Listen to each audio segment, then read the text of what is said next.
Hi, welcome to the first concert of the PianoSpheres Summer Jazz Series. I'm Mike Lang, and I'll be your host for the series. I had the wonderful experience of doing PianoSpheres' inaugural jazz concert some 2 years ago. Tonight you're going to hear Joshua White and Nightstone, a trio of amazing improvisation. Joshua White plays piano, Eric Reeves is our bassist, and Jonathan Pynchon is the drummer. I would like to read from you something that Herbie Hancock had to say about Joshua White. Joshua has immense talent. I was impressed by his daring and courageous approach to improvisation on the cutting edge of innovation. He's his own man. Amazing praise from Herbie Hancock. And Eric has had wonderful experiences playing with Branford Marsalis's groups since 1997. He's a very unique talent. Jonathan Pynchon, also a wonderful talent who went to school at the Thelonious Monk Institute of Jazz Performance, and he's toured with Herbie Hancock, John Clayton, Kamasi Washington, and many others. And it's an amazing band, it's an amazing group. I know you're going to love them. And if you feel like it, please consider making a donation to PianoSpheres.org. These concerts are being presented as a free experience. Thank you.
Joshua, Yes.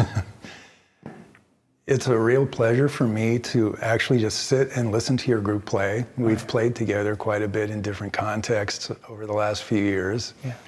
And as I just said to you, I think this will be the most conversation that you and I have probably ever had together. Probably, yeah. So I want to ask, for the benefit of everyone who is not familiar with you, starting out, what is your background? Where are you from? Oh, I was born in the Los Angeles area. I was born in Linwood, and then I grew up in Compton. But when I was about, 6 or 7, my parents moved down to San Diego, and that's where, I guess I really grew up, and that's where I currently live today. Okay. And what did you hear in the home growing up in the way of music? Wow. So some of my earliest memories are just being surrounded by records and tapes. And my dad is from the West Indies, Jamaica. And I always remember him having a large record collection. And I guess from what I'm told, he used to DJ house parties, back in the day. And that's how he and my mom met in the late 60s here in Los Angeles. And some of the music I remember, some of my earliest memories are, R&B from the late 80s, early 90s, like Mickey Howard and Troop, as well as NWA and Queen Latifah and Bobby Brown and, Anita Baker, as well as, the traditional Black American gospel music. I remember hearing that, Mississippi Mass Choir and Reverend James Cleveland. And then also I have faint memories of going to a choir rehearsal with my mom at church and just being surrounded by, singing in choirs and piano playing, and just, surrounded by that type of energy. And I was always fascinated by not necessarily, wanting to be involved in music, but I always found it fascinating to find what resonated most with people. Like if my sister went out to a party, I remember pestering her about what songs did they play? Like what did the DJ play? What music were the people listening to? But I've tried to always be open to experiencing a lot of different things, but in terms of my own development, those are some of the earliest memories. And so when did you decide you wanted to start playing music? Growing up, we had a piano in the house, right? But when my family moved down to San Diego from Los Angeles, I guess my parents noticed that I would always just, maybe sit at the piano and, just, play a little, a few notes or what have you. And I guess years ago, my mom tried to take my sister for piano lessons, but it never really took. So I guess they wanted to give it a try with me. And so it just so happens that there was a music school down the street from our house, and the name was coincidentally the music school. And so they took me in and they put my hands on the piano, and at the age of 7, I could reach an octave and more, so they were like, wow. Well, let's get him to see what we can do with lessons. And then from there, I ended up taking weekly lessons with my first and primary piano teacher, Jennifer Martin, from about the age of 7 to 17, every week, every Saturday. And it started out as just like a half an hour. And then over the course of time, I guess she saw my just innate interest in music and sounds, and she just wanted to nourish that. So it went from a half an hour to an hour to, sometimes almost 90 minutes every week. And we would study things, from the traditional Alfred piano books. Then we would go into Bach, Mozart, Beethoven, Chopin, and just really working through, the Western European classical literature. as well as she saw, the foresight to, work on getting me a firm background in theory, in music theory. So not only, learning the pieces, but we would analyze them. Like I'm doing this in middle school, and so we would analyze, the Bach inventions, or we would look at the chord progressions that are happening in, the Chopin piece. So I was sort of getting that analytical training as well as, I see.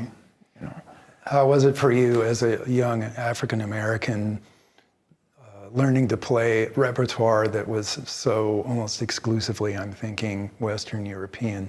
See, that's a good question.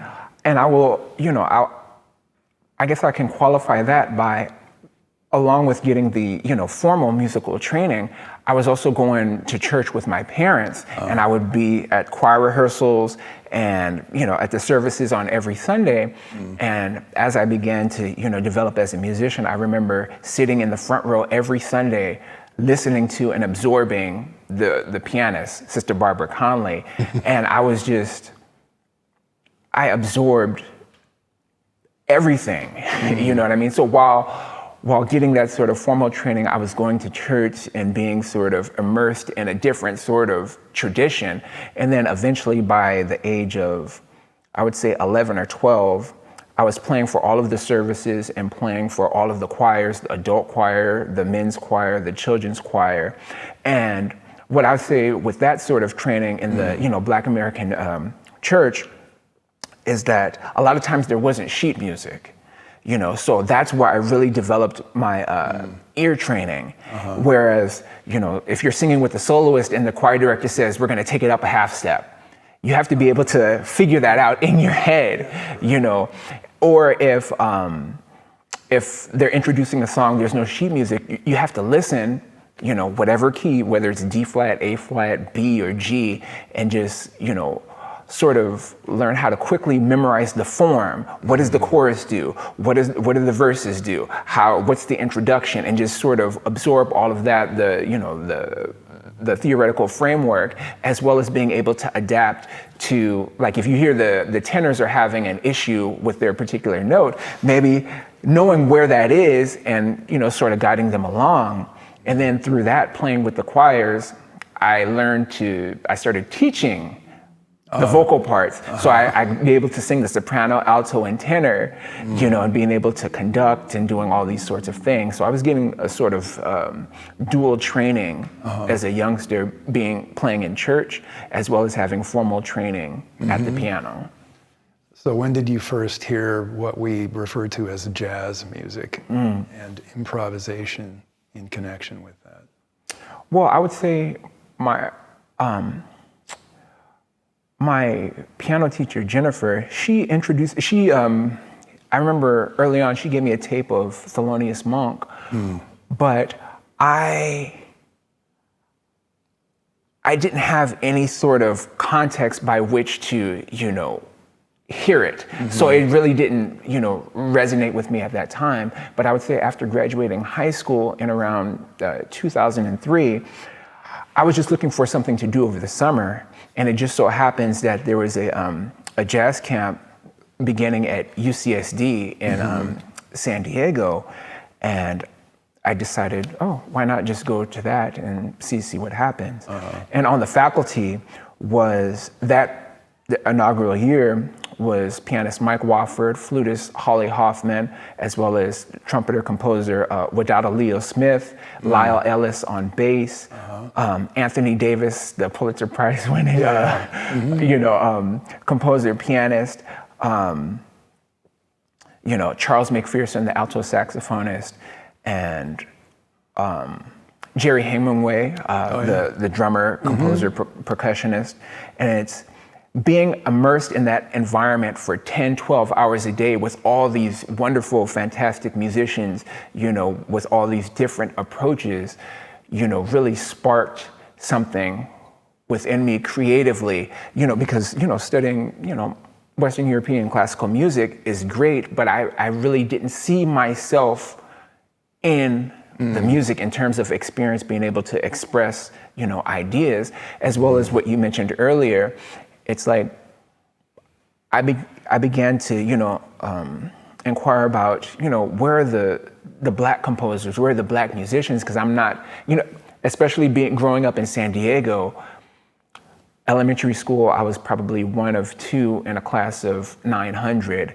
And then middle school, there's a little bit more African-American folks. And then in high school, there's probably, 2 or 3 Black folks in my graduating class. Wow. So I'm not, the only culture I'm getting is, in that respect, is through the church or through the media. Right. Being exposed to the radio and music videos and things like that.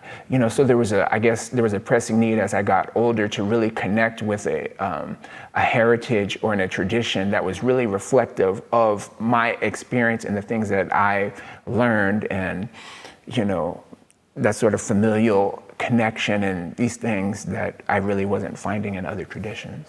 Right.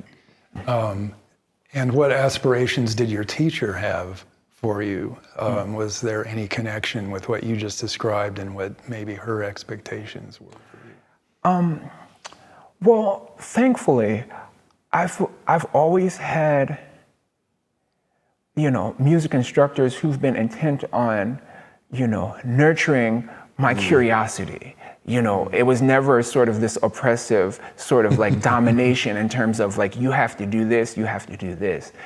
It was more like, if I have a question, let's explore it together.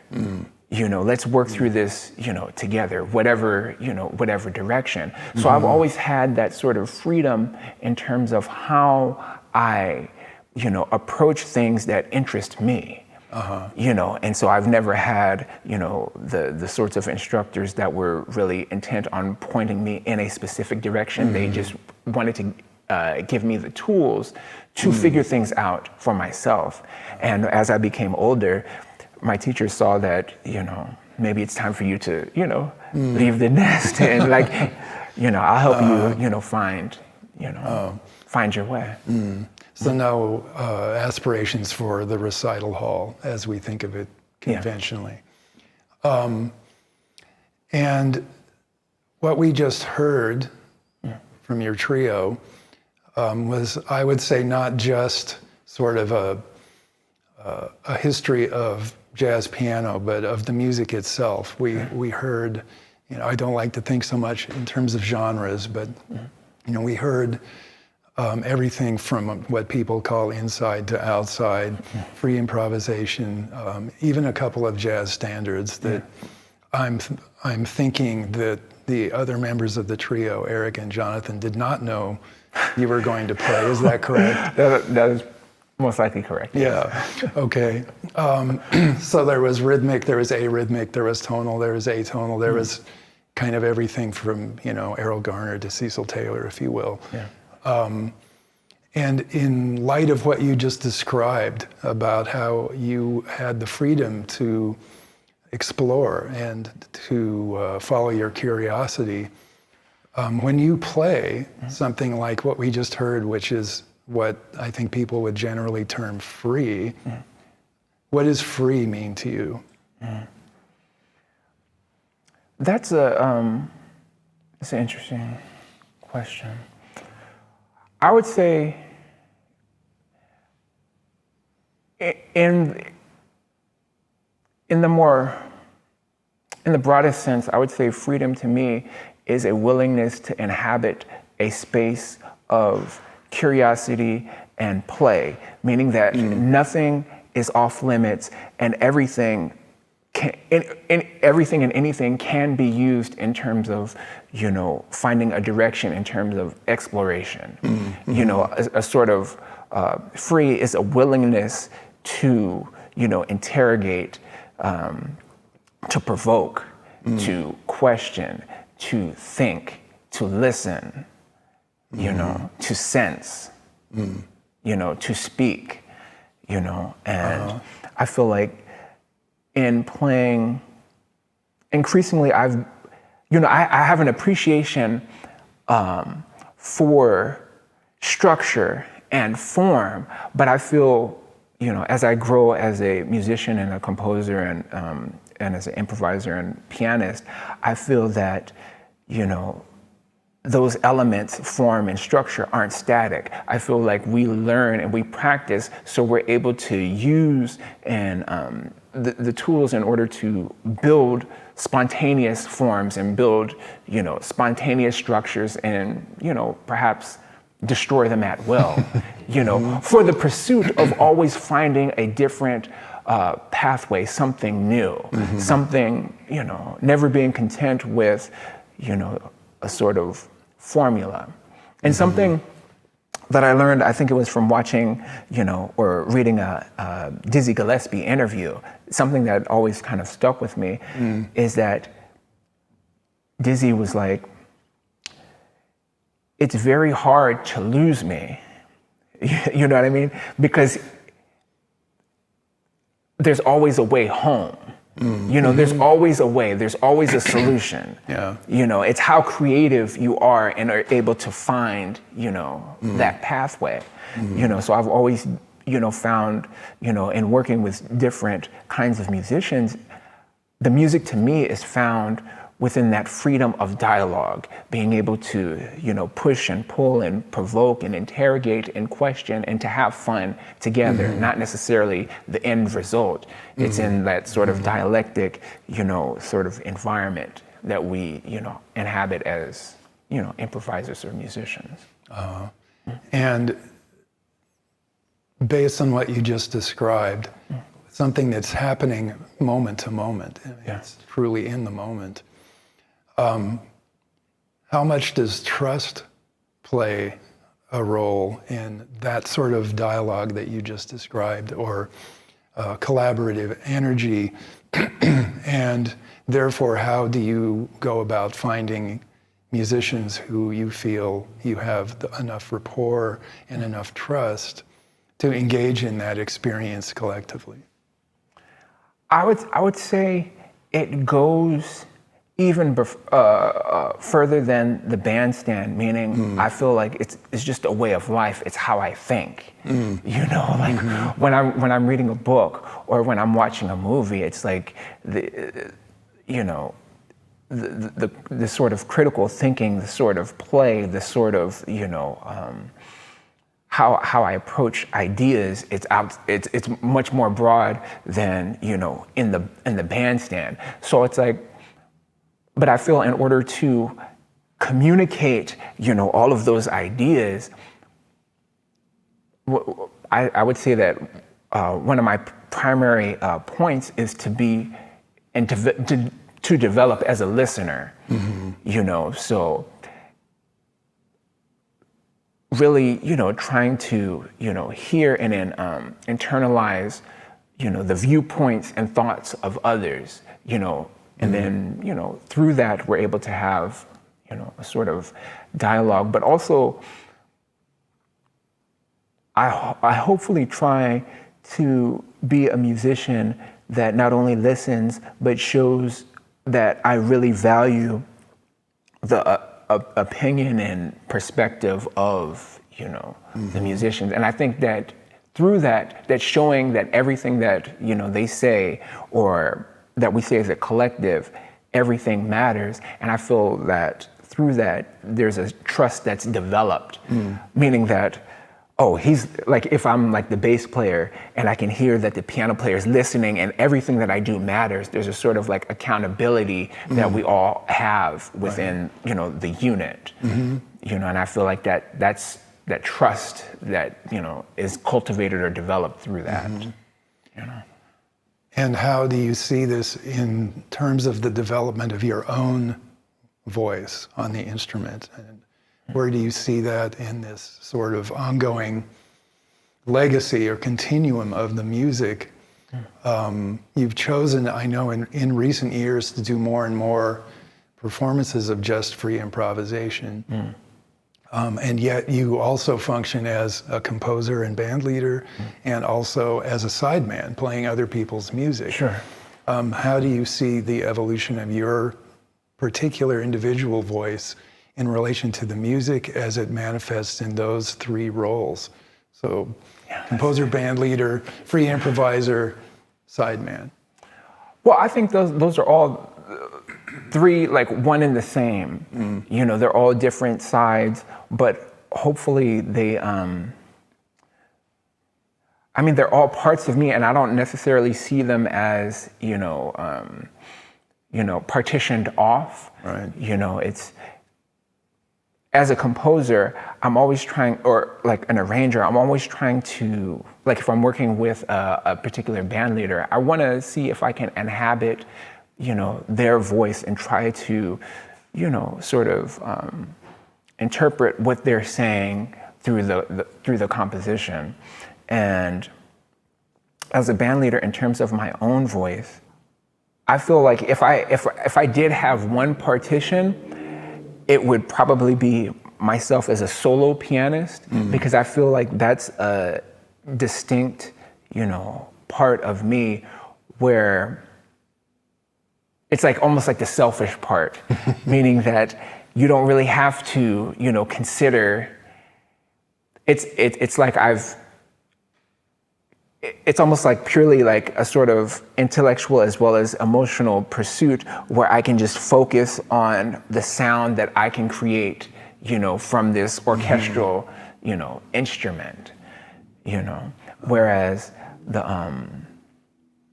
playing in groups or playing, all these different kinds of music or genres or whatever, it's really about building community, and it's really trying to be a servant or serve, how best I can serve the music at any given, time, This may be a hard question to answer, but I'll ask it anyway. If you can name a few individuals whose artistry has most influenced and affected you as an artist yourself, who might they be? Okay. Well, I would say just off the top of my head, one is pianist composer Andrew Hill. And what I find most interesting about him as an improviser and composer is it seems like the improvisations and the compositions are almost one. It's like you really can't, remove Andrew Hill's playing from the compositions. They're very much interwoven with, his playing is interwoven within the compositions, and there's a sort of underlying logic to it, but there's something very, terrestrial or otherworldly about how he's able to, interpret, these harmonic, melodic, rhythmic spaces, And then I will also give another individual who I've worked a lot with and who's always been an inspiration to me, bassist and composer Mark Dresser. Oh yeah. He's been such an extreme, help and mentor and encouraging figure in my growth and development as a musician, and I'm just always in awe of his mind and his ability to interpret all these wonderful ideas spontaneously, as well as a composer, inhabit a certain kind of space where the compositions, the rhythmic, melodic, harmonic environment are elastic and they're movable and yet very much complex and, there's all, like, it's like the best of both worlds, essentially. Yeah. And he's right there in San Diego. Yeah. These days. Yeah. And what influences and inspires you other than music? What are some of your other interests?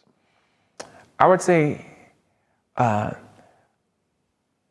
music isn't even what inspires me or stimulates me most. I would say that music to me is more of a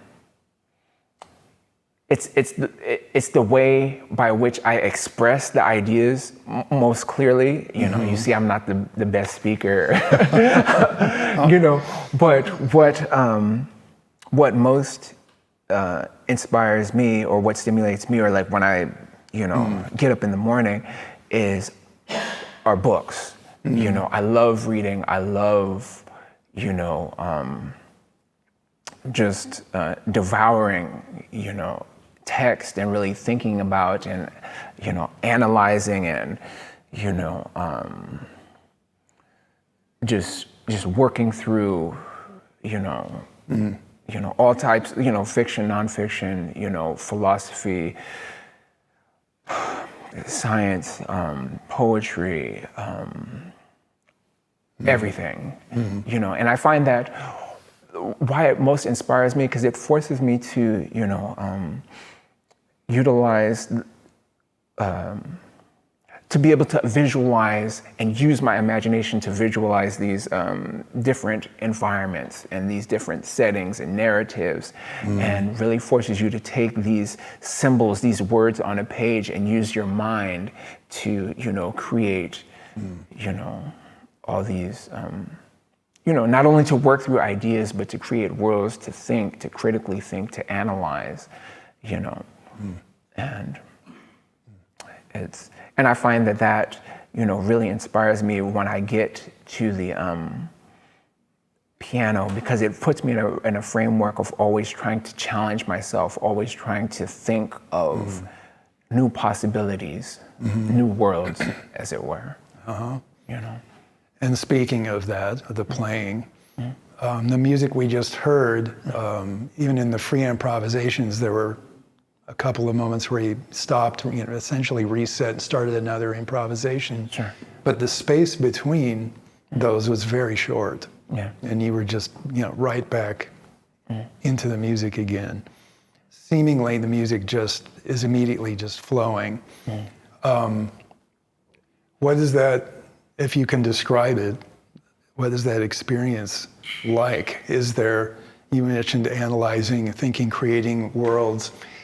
Is there a lot of thinking going on from your point of view in your process, or is it somehow even beyond or integrated with sort of non-thinking and just, going with the flow of the moment as it happens?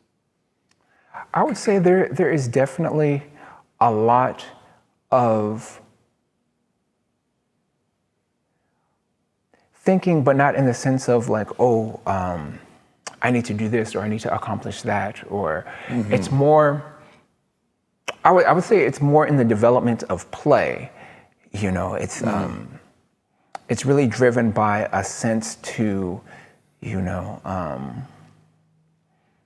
like a cheetah on the Serengeti, like looking for any sort of, like any movement, any sort of stimuli that occurs. It's like you're analyzing, you're looking at it, you're seeing what about that, is interesting, but you're taking it to a deeper level in terms of we're actually trying to have a dialogue and really trying to create something together as a unit, so it's more of a collective as opposed to, an individual pursuit, Yeah, that just reminded me, I had a brilliant painting and drawing teacher when I was in college. I was an art major, actually. And one of the things that he used to always insist on is that as long as you start something or make a mess, then you have something to work with. Yeah. He abhorred the student sitting in front of a blank canvas or a blank sheet of paper and just trying to imagine the perfect painting or the perfect drawing, and to the point where if it lasted too long, he would ask the student to pick up, say, a piece of charcoal and he said, now hold it in front of the paper, and they'd hold it in front of the paper, and he'd take their hand and do that. And he'd say, now you have something to work with. Right. So it's true that as soon as you make that first sound or that first mark on the paper, you're already creating a universe step by step that has nothing to do with what you might preconceive. Right. So when you're engaged in that interaction with other musicians, for example, how much does what they're doing constantly influence and change what you're hearing and what you're playing as a collaboration? I would say everything has an influence, and I remember I was in conversation with Herbie Hancock one time, and he always told me to be aware of your environment, really inhabit the environment. And, I would say that everything that the musicians do, everything about the space, the piano, the acoustics of the room, the temperature, everything has an influence in terms of how we approach, and I would say that, like you were saying with the art teacher, it's not so much that I'm interested in creating a final project. For me, it's always about like the actual process, the play, what's happening within the moment. So it's very much, my interest resides in that sort of dialogue. Not necessarily that you choose left or right, but which one do you choose at that particular. So like if I play something to perhaps, with my intent being to provoke a reaction, what I'm interested in is not necessarily if the bass player chooses, the high or the low. It's that, okay, now you choose the low. Now we can make another, decision. There's always just the decisions being made, and to see where we can go. And then you might ask, well, okay, but how do you develop that? And then I would say, perhaps, working with the same group of musicians, okay, when we get together the next time, now we abandon everything that we've done previously, and so every direction is trying to find a new way, So whatever we've done previously, even if it was the best, most musical, performance that we have, it's like, for the sake of the process and finding something new, we have to jettison, whatever it was, and let it, because that's why we practice. That's why we, work on our music, is to, to develop, to create. Right. Each moment only once, as Yeah. they say. And in connection with that, I'm wondering, clearly there has to be an understanding that everyone speaks the same language, in a sense. And this even gets into, as we heard today, getting into, well, for example, I'll put this statement more as a question. When you went into Body and Soul at the end of the set, is there an expectation that, say, Eric, the bass player, is going to know that you're playing Body and Soul, or does it matter? Or is there just an understanding that whatever happens, and that's going to be it? Okay, well, both are very true, right? So there was a point in the performance when, after a bass solo, if you will, he started playing just a pedal point on an F, and then that struck, that began to strike something within me. I'm like, that's an interesting texture. It's now now we're creating like a sort of rhythmic environment, like a consistent rhythmic environment over a pedal, right?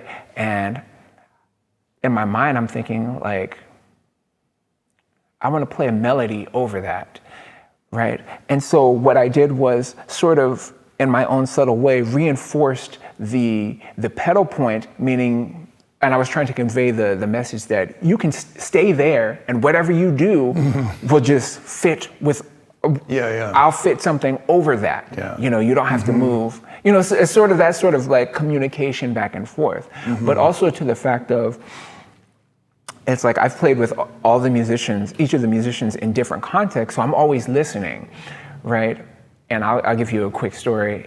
When I spoke about the UCSD jazz camp earlier, and Charles McPherson was there, what I figured was, since I really was very brand new to the music, I began to take notes. Whatever I heard the musician play, whether it was an original composition or a jazz standard, I figured that's something that I should know, as well as I know that they already know it because they just played it. So when I first heard Charles McPherson, I noticed that one of the ballads he loved to call was the old jazz standard, But Beautiful. So I was like, well, I better learn that, because if I ever get a chance to play with him, he might call that tune. And then one of the first times when we had a gig together, he was like, do you know this tune, But Beautiful? And I was like, absolutely, whatever key. So that's like, I try to be observant of, like say for instance, Eric Rivas, I know he's been on many records, and if I take note of a composition that he's played on, then I know that chances are he would probably know it if I played that tune, or if I've heard him play it on a, gig, So there's, I guess the only expectation would be if I've heard you already play it, or if I've heard you speak about it, or, if we've played it together, then that's where the expectation comes in, and speaking of Eric playing a pedal point and you playing something on top of it, at one point, Smile was one of those moments. And so speaking of playing in the environment and knowing being aware of what's happening in the environment on all these different levels, this also includes the audience. Sure. And taking sort of a sharp detour here, one of the things that I think is undeniable about not just this music, but a lot of contemporary music, especially that's more adventurous and more uncompromising, is that most of the people coming to hear it tend to be white people in this country. And particularly I'm thinking in terms of PianoSpheres, organizations like this that present really high-level contemporary music. Sure. Their clientele tends to be largely white people, probably older people. You're starting to see a lot more diversity being demonstrated in places like the LA Philharmonic and some of the events going on at Disney Hall. But how much awareness or concern do you have about not only the audience, but therefore the musicians, the young musicians who are coming up and possibly being able to see playing this kind of music, more adventurous music, music that tends to, I hate to say it, not be always very rewarding on the economic side of things, but very rewarding on the artistic side of things.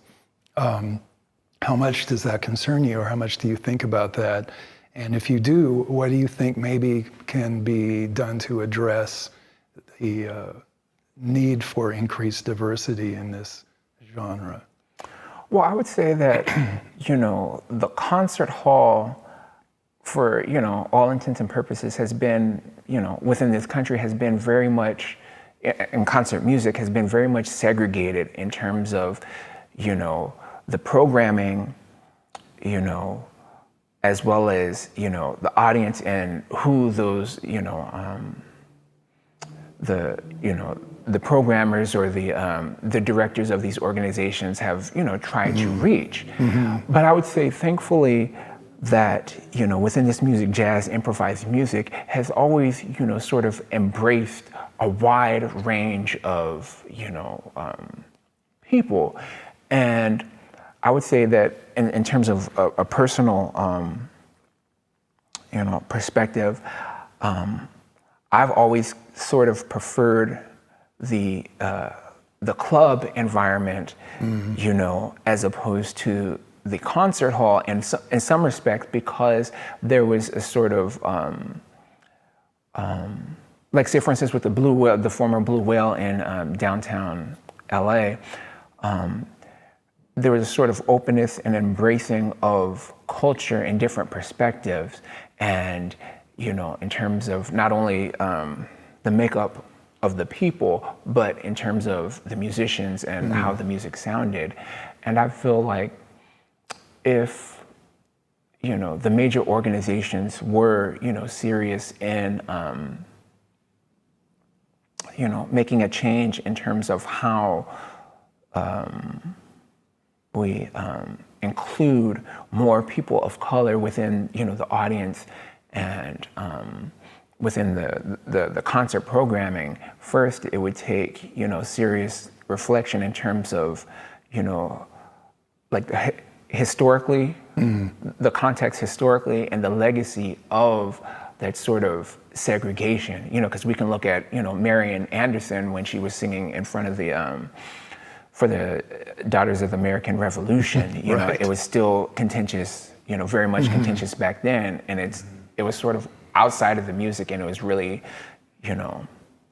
those cultural barriers that prohibited her from really, achieving, and playing in front of different sort of audiences. But I feel like it just starts with those directors and those organizations taking a serious look at like who are on the boards,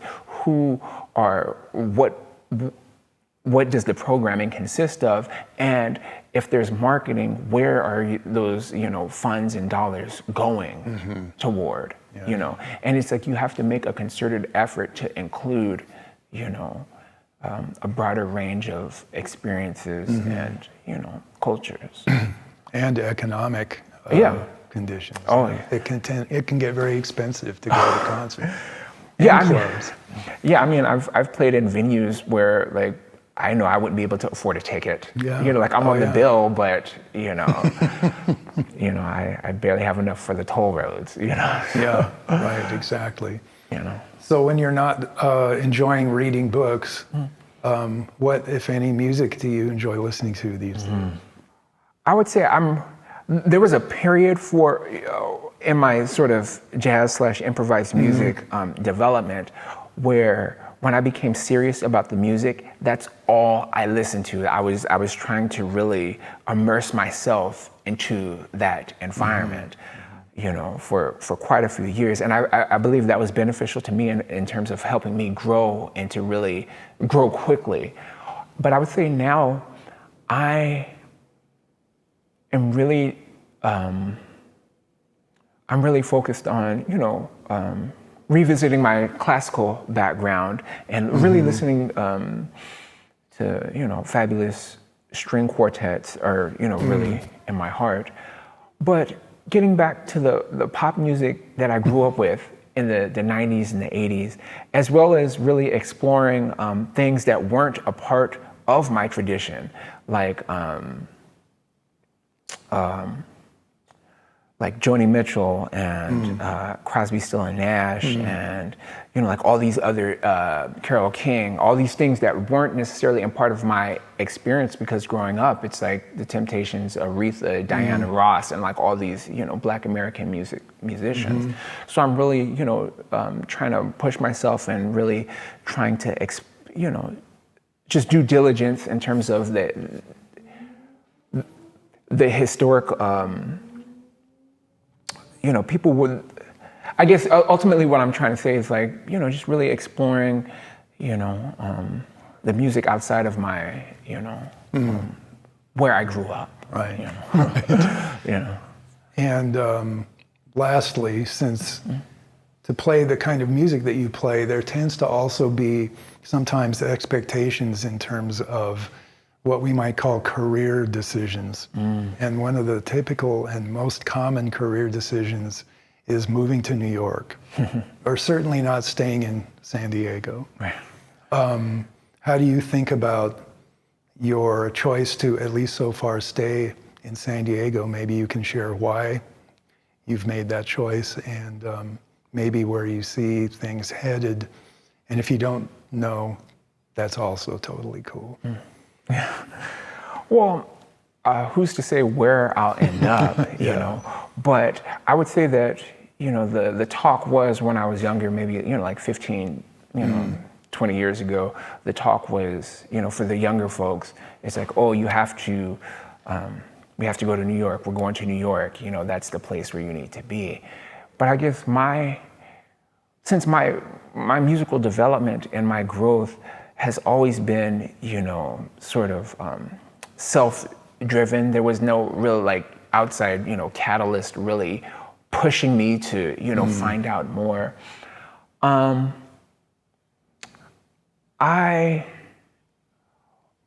Over the course of as I grow older, for me, it's more about the quality of life than any career pursuit, because I don't think I'll ever stop working until, or pursuing music until it's until, I don't want to, essentially. It's really, a personal thing. And I don't, and perhaps that's held me back, but as I grow older, I'm thinking more about, the quality of life with the family and where do I want to live and what makes me happy, Right. And I think that's ultimately what guides my direction is, not only in my career, finding things that interest me and trying to make a living off of that, but ultimately, where best do I see myself being happy? Where can I, have time to, sit out and meditate, to be and be quiet, where can I work on those things that, whether it's character development or, just maintaining health-wise, it's like, that's my focus, like a sort of peace, ultimately. Great. Is there anything you would like to share that we haven't touched on in this interview? And if so, just you can express it now or not. I'd like to thank Heidi and all of PianoSpheres, Spheres for having me here. I know it's been a long time coming with the pandemic, really did a number on a lot of, specifically musicians in terms of career trajectory and, in terms of, the cancellations and, the rescheduling and, it did a, whole number on, a lot of our plans. But thankfully, things have seemed to, sort of restart in terms of being able to find a direction and to be able to continue to move forward, and just be able to, get up and, fight another day, and I guess that's ultimately what it is. It's like when you wake up and you have the ability to, see the sunshine and to get out and, live, then you try to take advantage of that while you have the time. Yeah. All right. Well, thank you so much. Oh, thank you. Thanks. Yeah, appreciate it. Thanks, everyone. Yeah.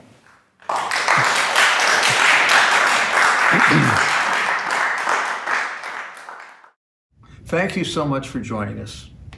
The next concert in our Summer Jazz series will be broadcast July 31st, and it will feature pianist Gerald Clayton, not to be missed. And if you enjoyed our concert, please consider a donation to pianospheres.org. Thanks so much. See you next time.